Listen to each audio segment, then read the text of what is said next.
اعوذ باللہ من الشیطان الرجیم بسم اللہ الرحمن الرحیم۔ آج 25ویں نماز تراویح ادا کر دی گئی اور ممکنہ 25ویں طاق رات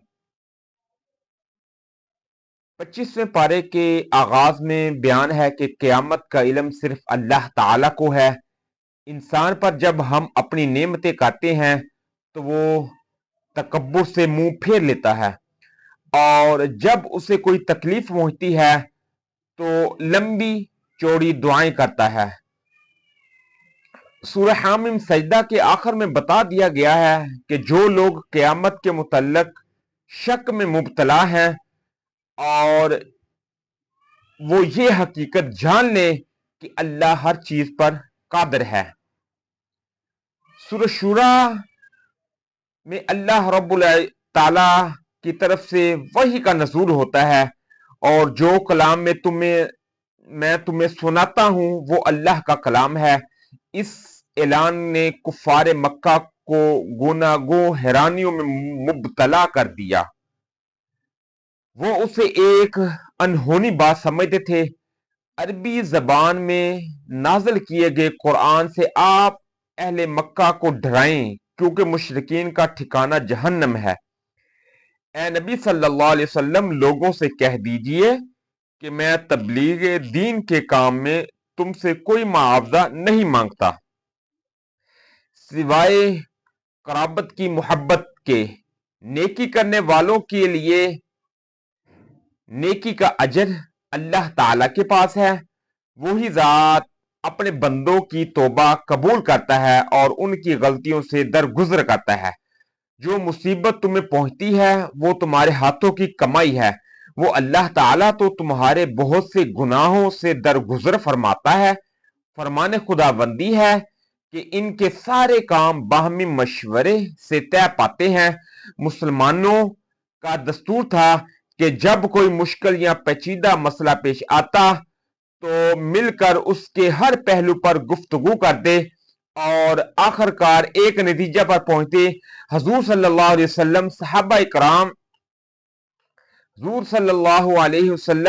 صحابہ اکرام کی مجلس سے مشاورت منعقد فرماتے، بحث تحقیق سے فیصلہ کرتے۔ آسمانوں اور زمین میں اللہ ہی کی حکمرانی ہے۔ کائنات کی ہر چیز اس کے تصرف میں ہے۔ جسے چاہے بیٹیاں دیتا ہے، جسے چاہے بیٹے دیتا ہے، جس کو چاہے بیٹے اور بیٹیاں ملا کر دیتا ہے، اور جسے چاہے بانجھ بنا دیتا ہے۔ وہ سب کچھ جاننے والا اور ہر چیز پر قادر ہے۔ کسی بشر کی شان نہیں کہ اللہ تعالیٰ اس سے کلام کرے مگر وحی کے ذریعے یا پس پردہ۔ خوب سن لو کہ سب کاموں کا انجام اللہ تعالی ہی کی طرف سے ہے۔ سورۃ احزاب کا آغاز کتاب مبین کی قسم سے کیا گیا کہ ہم نے قرآن عربی زبان میں نازل کیا تاکہ تم اس کے مطالب سمجھو۔ یہ قرآن پاک لوح محفوظ میں ثبت ہے۔ مشرکین اس غلط فہمی میں مبتلا ہیں کہ ان کی شرارتوں سے وحی کا نزول رک جائے گا۔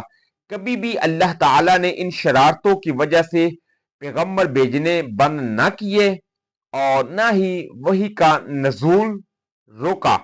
اللہ تعالیٰ نے الٹا فتنہ پردازوں کو ہلاک کر دیا۔ اللہ تعالیٰ بیٹوں اور بیٹیوں سے مابرا ہے۔ قیامت کے دن پرہیزگاروں کے علاوہ گہرے دوست ایک دوسرے کے دشمن ہوں گے۔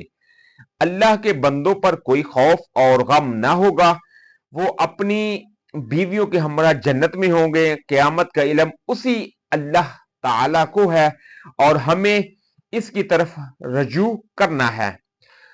اس کے بعد سورۃ دخان کا آغاز بھی کتاب مبین کی قسم سے کیا گیا ہے، جو ایک بابرکت رات میں نازل فرمائی گئی ہے۔ اس رات ہر امر کی بابت حکیمانہ فیصلے صادر کیے جاتے ہیں۔ ہر حکم رب ذوالجلال کی طرف سے ہوتا ہے، فیصلے کا دن مقرر ہے، اس دن گناہ گاروں کے لیے زقوم کے درخت کی غذا ہوگی، پینے کے لیے کھولتا ہوا ہوا پانی ملے گا، پرہیزگاروں کے لیے امن کی جگہ ہوگی، انہیں ہر قسم کا پھل اطمینان سے ملے گا۔ پارہ کے آخر میں کائنات عالم اللہ تعالیٰ کی قدرت کی نشانیوں کے ذکر سے ہوتا ہے۔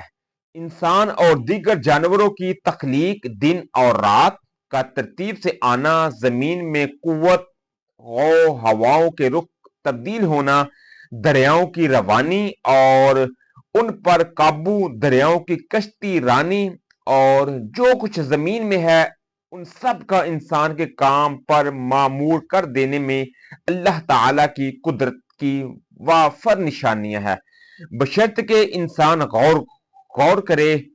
سورہ کے اختتام میں ذکر ہے کہ قیامت کا برپا ہونا خلاف عقل نہیں بلکہ عین حکمت اور عقل کے تقاضوں سے ہم آہنگ ہے۔ اللہ تعالیٰ سے دعا ہے کہ اللہ تعالیٰ ہمیں قرآن کو صحیح معنوں میں سمجھ کر اور اس پر پیرا عمل ہونے کی توفیق عطا فرمائے۔ وما توفیقی الا باللہ۔